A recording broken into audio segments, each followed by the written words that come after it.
Good evening, and thank you everyone for taking time from what I know are very busy schedules to learn a little bit more about the complexity of school finance. As your board president and representing the board here, I want you all to know that we take this very seriously. We are all taxpayers in this community, and it matters deeply to us how your money is spent and how we steward that. So I want to thank Rich and Ross tonight for taking the time to share a little bit more about what's happening and our funding future. And Rich?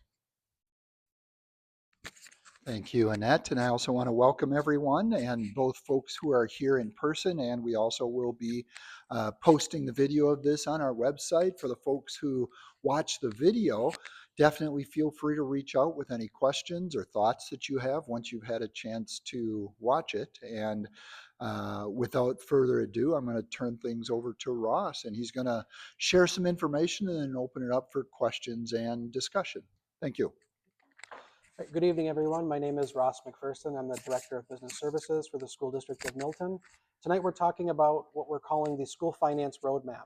Every 2 years, we go through this process with the state budget, where we kind of wait and see on what's going to happen. But tonight, we want to try and unpack the timeline, what it means for us, what we're doing at certain times of the year, and go through some of the finer points of school finance for further clarity.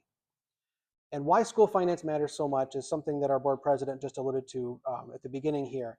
The resources we have available to us directly affect our student learning opportunities.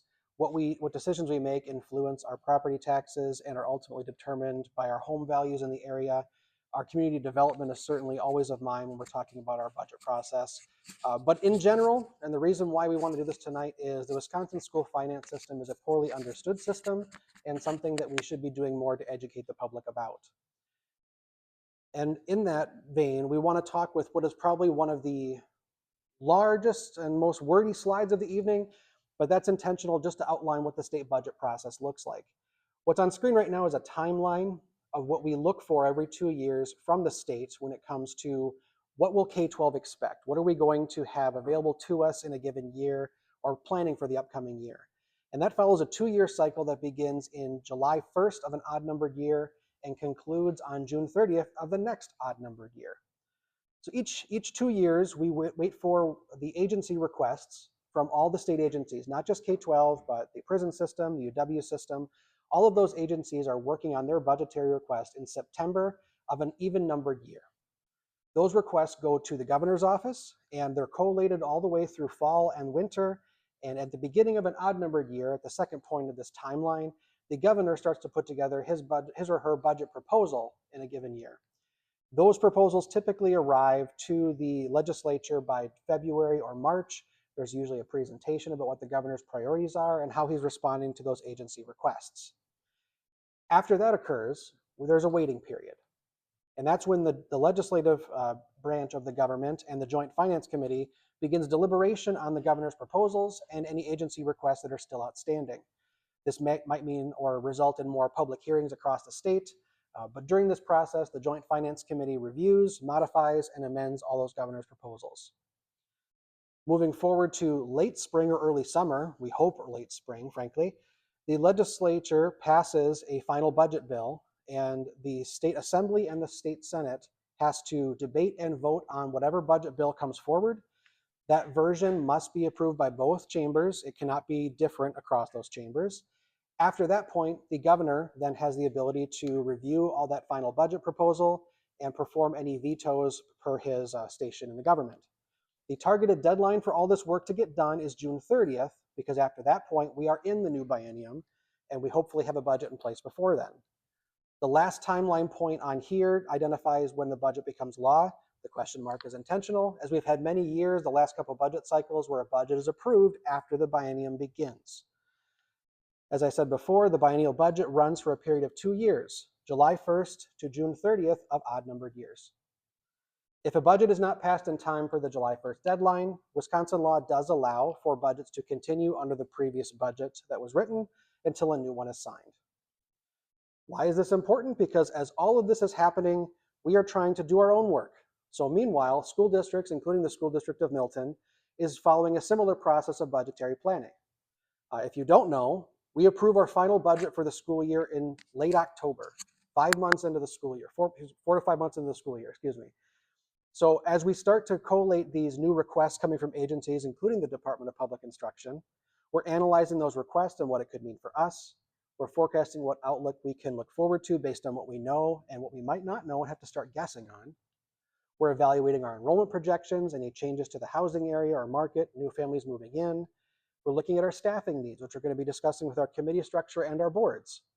We're looking at our ongoing capital needs and any ongoing service agreements or contracts. And while all that's occurring, we're also managing the current year budget as well. So this leads us to the current state budget. To be perfectly honest, when we put this presentation together, I wasn't sure if we were going to have a budget to discuss or if we were still going to be looking at budgetary items to review in the proposal. But lo and behold, we did have an approved budget that was signed into law on July 3rd or earlier this month. And this is what we know. The current state budget allowed for the following: $325 increase per pupil in the revenue limit. That's based on current state law. That was not something new that was enacted on July 3rd. We'll come back to the revenue limit as we go through these slides, but that was the largest increase we saw so far in this budget. Along with that, though, there's usually some other indicators for K-12 education that we're looking towards. And in all four of the next items, there was zero increase from the state budget. The first of which is a $0 increase in equalization aid. This is the primary vehicle the state uses to fund what's called shared costs throughout all the school districts in the state of Wisconsin. There's also a program called the School Tax Levy Credit Program. This is a direct tax rebate based on school district levies payable to municipalities across the state. There was no increase to that program as well. No increase to the low revenue ceiling. Underneath the revenue limit, there's a concept called the low revenue ceiling. This is the lowest point that all school districts in Wisconsin can raise and spend upon in a given year. We usually see movement on this every couple of years, but in this biennium, we did not see an increase. There's also no increase in the per pupil categorical aid. This was a program enacted shortly after Act 10, which was back in 2011. We'll go over the amounts in a little bit here, but no increase in that program. Special education aid, though, was probably the largest change in the state budget and the largest increase in the state budget. There's an estimated reimbursement for the first year at 42% of eligible costs and 45% of eligible costs in year two. One thing to note is when we talk about categorical aid programs is that these are prorated based on final costs submitted by all districts, meaning 42% could become 41 or 40.5 based on what all districts claim at the end of a given year. Similarly, high-cost special education aid is increasing to 50% reimbursement and 90% reimbursement in both years of the biennium.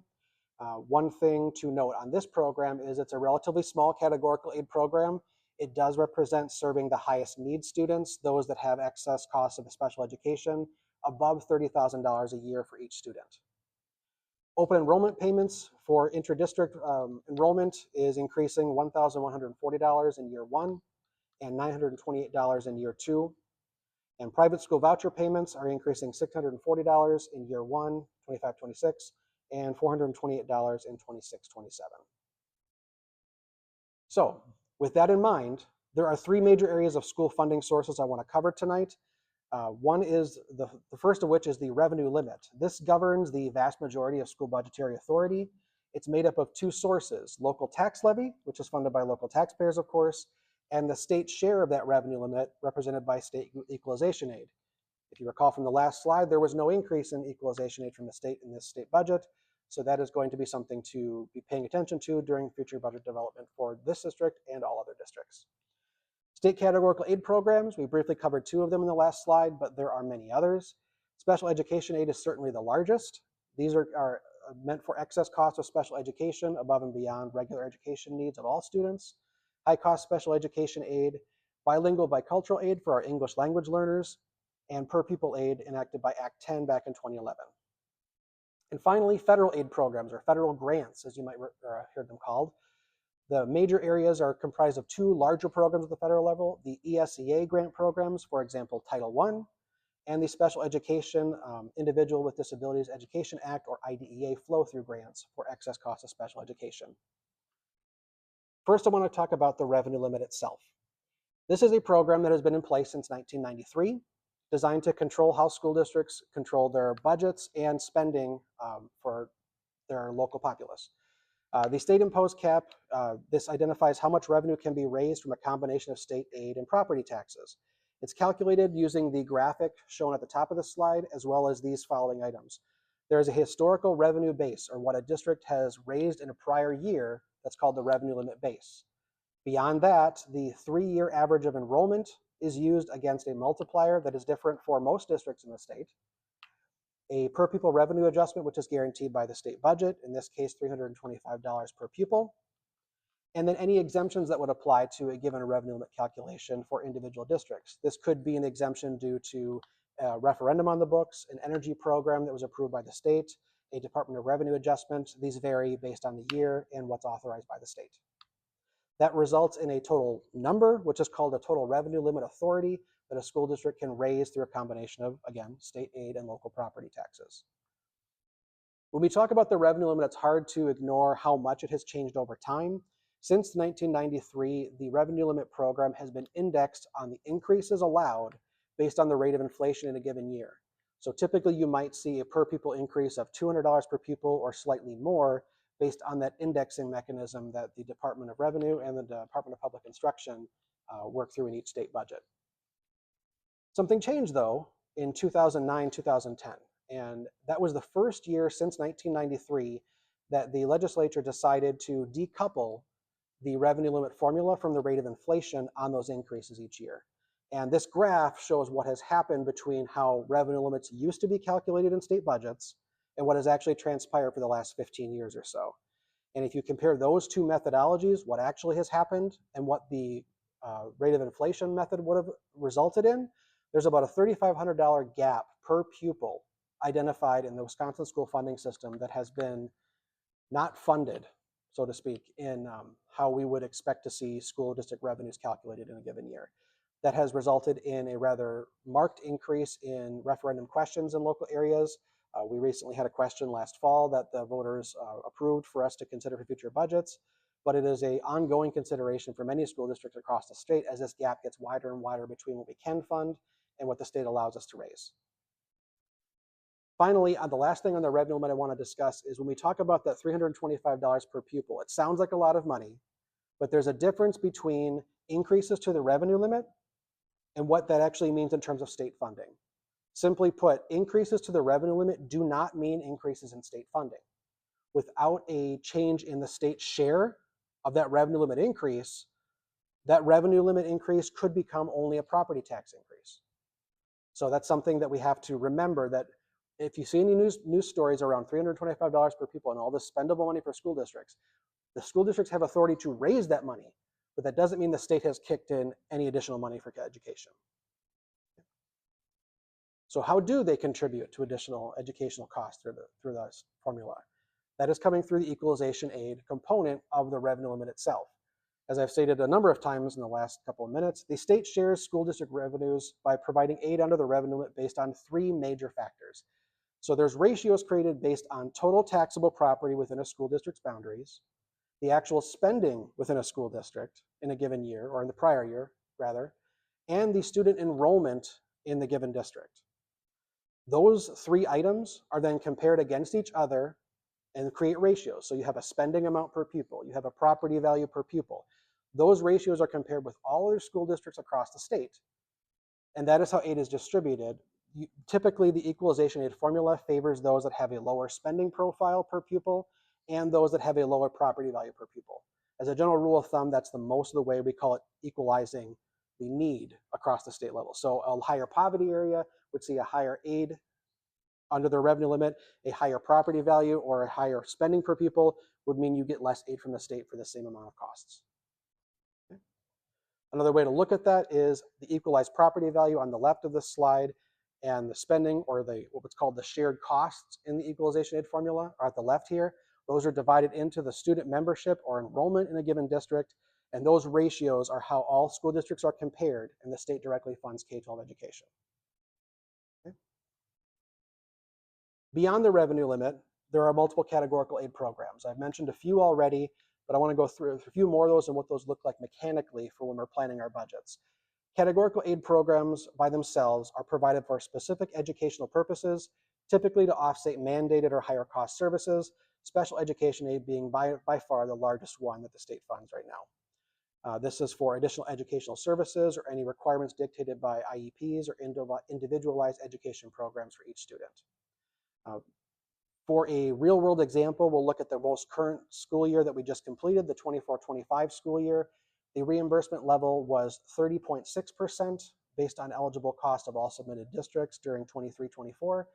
The reason I bring that up is at the very beginning, we talked about the special education aid reimbursement being a sum certain or a finite pot of money, and that 42 or 45% could be changed based on total claim costs. This past state budget, the 2023-2025 state budget, estimated a 33.3% reimbursement rate for those 2 years of the biennium.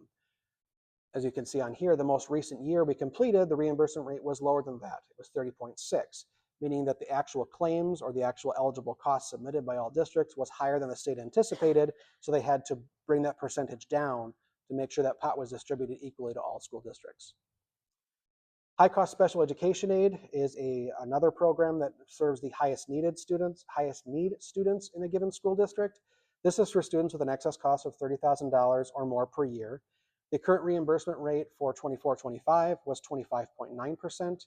At the beginning, we indicated that for the next 2 years, that is moving to 50% and 90%. Certainly a welcome change, but it serves a very small population of students and does not affect all school districts each year or in the same way. It depends on what students are moving through those programs in those schools. Bilingual bicultural aid is another one that is shared by not all school districts in Wisconsin, but serves our ESL programming, our English as a Second Language programming, and our English language learners. That reimbursement rate for this past year was 8.8%, and that's been fairly consistent for the last decade or so, about 8 to 9%. Per pupil aid, again, this has been enacted since Act 10 in 2011. This amount has been $742 per pupil since the 1920 school year and has seen some sporadic increases prior to that and back to when Act 10 was first enacted. When we talk about categorical aids, the big profile item in the current state budget was the special education categorical aid itself. What you're looking at here is a graph of how the state of Wisconsin has historically funded special education reimbursement. If you go back to the 1970s, it was actually written in statute that all 70% of special education costs would be reimbursed by the state. That was written into statute. That changed towards the end of that decade, and since the early 80s, which is the earliest point on this graph, that rate has been steadily on the decline for the last 40 years. If you look at the last couple of years, there's been an outcry or a desire, I should say, to increase that percentage based on actual need and the increased needs of some of our highest need students in special education. This most recent budget increases the estimated reimbursement to 42% and 45%. But again, it's going to take quite a bit to make those percentages a reality based on actual costs once those years are completed. And finally, federal funding. Federal funding for the school district of Milton represents about 2 to 4% of our overall budget, depending on the year. But most school districts in Wisconsin receive some form of federal grant programming or funding. The two major programs that receive funding in this area are the Elementary and Secondary Education Act, or ESEA. There's a number of programs usually referred to as title programs that are identified as part of the ESEA. Some of the most common are the Title 1A program for high numbers of low-income students to address achievement gap issues and provide targeted support to those areas, especially if a particular school population itself has a high or low poverty population. And then Title 2A is another program in this area to support effective instruction, professional development, and retention of staff.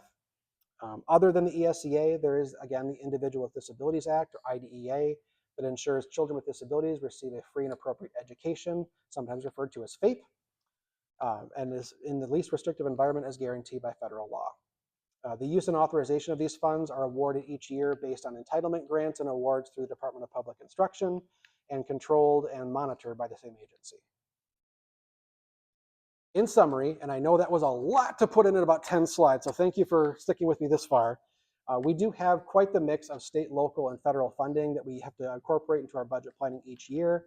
When we're navigating a state biennium budget process, there's certain years where we have some idea of what we're getting in the second year of a biennium, but leading up to this first year of a biennium, which we just experienced these last couple of months, there's a lot of questions and sometimes even some guesswork over what we might actually receive. But the main takeaways I want to make sure that you've heard me say tonight is that The revenue limit definitely controls most of what we do, and that general aids is how the state directly shares in the revenue limit formula. Um, if you go back to the early 2000s, there was a component of state law that identified across all school districts in Wisconsin, the state would fund 2/3 of whatever revenue limits were in place at a given year. That provision went away in the early 2000s, and right now the state is hovering at just above 50% of those shared costs in reimbursement each year, with the recent signal of the 25-27 state budget providing no increase to state aid. It is possible, but not proven yet, that that reimbursement rate could fall below 50% for the first time in state history. And then, of course, the state budget timeline doesn't always line up with what we do, but we use the best information we have at any given time to prepare for the coming year. So with that, I know that was a lot of information in a very short amount of time, but if there's any discussion and questions, I'm going to kick things back over to Rich here real quick and see if anyone does have any questions or comments. Yeah, because we are recording this and we'll have it available on our website, and we want folks that watch the video to be able to hear the questions. If you have a question or a comment, I'll come around with the handheld mic and you can speak into the mic. So what questions or thoughts do people have?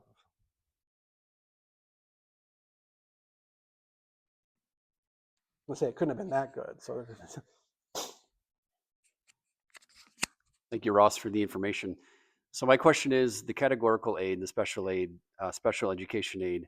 So right now that's a pot of money, and we get appropriate proportions based on our need.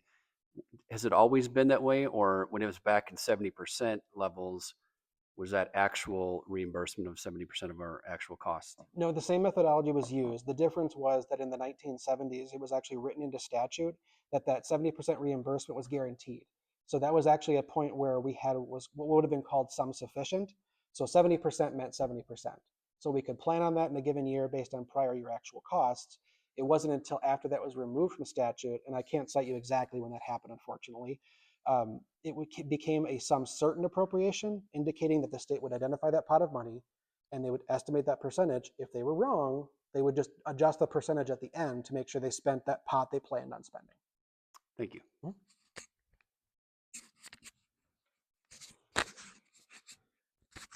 So with the sum certains, and we were budgeted at 33.3, right, for the last biennial budget. How much savings are we anticipating the district having with that 42 and 45, roughly? I know the numbers can change, but So two parts to that, I think. The first of which is when we heard about the 33.3%, the school district of Milton actually budgeted a little less, anticipating that amount would be off. So we estimated about 31% was going to occur, and that actually is not too far off from where we landed, about 30.6. As far as what would 42 and 45% look like, that is still to be determined. Because again, until we know exactly what final cost of all school districts will be reported at the end of the most recent school year, we won't actually know that final number until next June. So it could be 42%, it could be 40%, it could be 38%. I think we're going to land somewhere between those numbers, but it certainly would be an increase of spendable dollars to the district. Rough numbers, that could be about $300,000 to $400,000 to the school district in year one.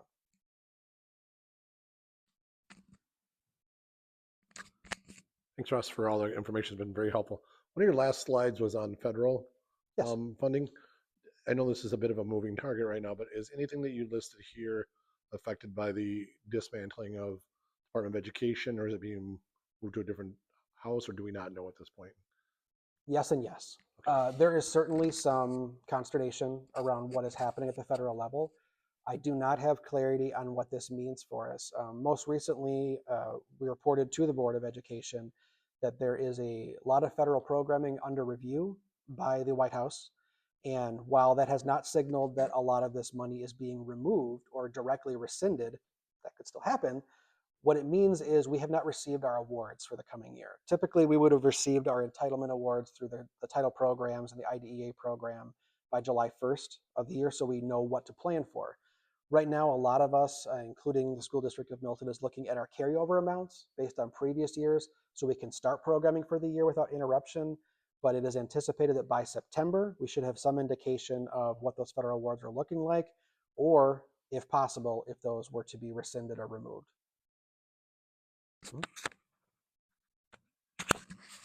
Thank you, and thank you for the presentation. Can you go back to the slide that talks about the open enrollment and vouchers and maybe Yes. elaborate a little bit more on that, on how that impacts Milton?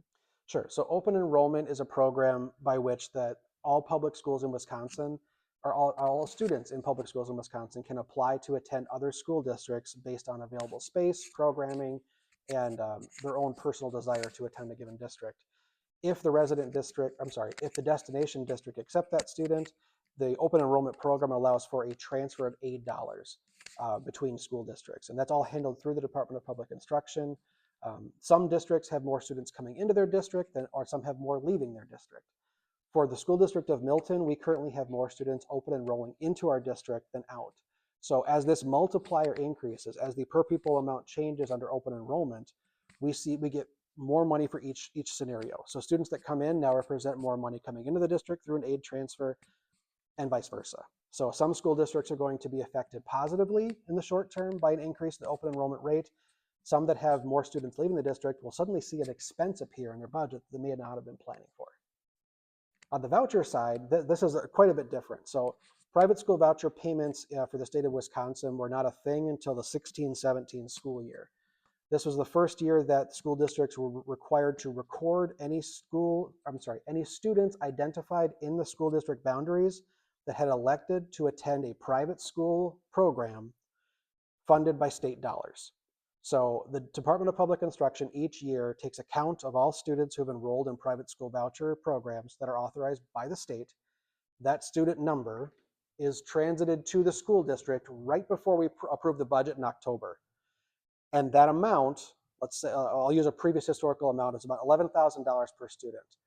We are then required to levy a tax for each student attending a private school program, and then we issue a check to the state to fund those voucher programs directly from school local property taxes.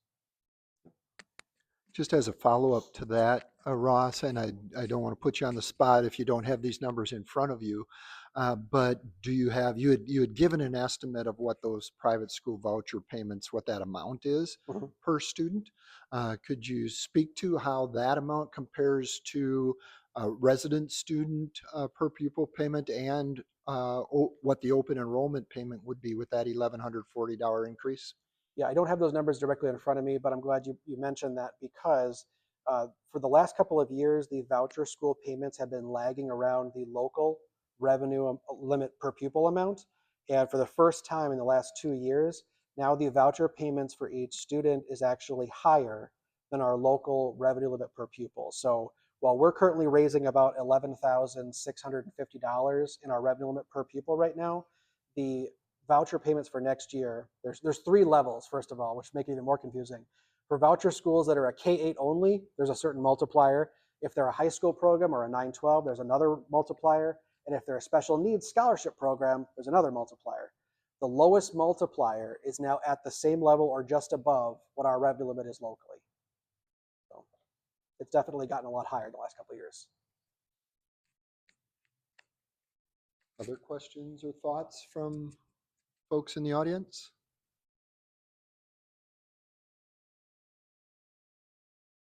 I know that sometimes when you're on your drive home or you get home and you think, oh, this isn't really clear to me, or you have a conversation with a neighbor and they have questions. I want to encourage folks both here in the audience and watching at home that if you think of questions either over the next few days or at any point down the road, definitely feel free to reach out.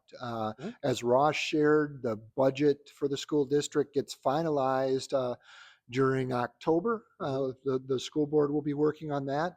We also have our annual meeting coming up on August 28th is a Monday night, and all community members are invited to that, to the annual meeting.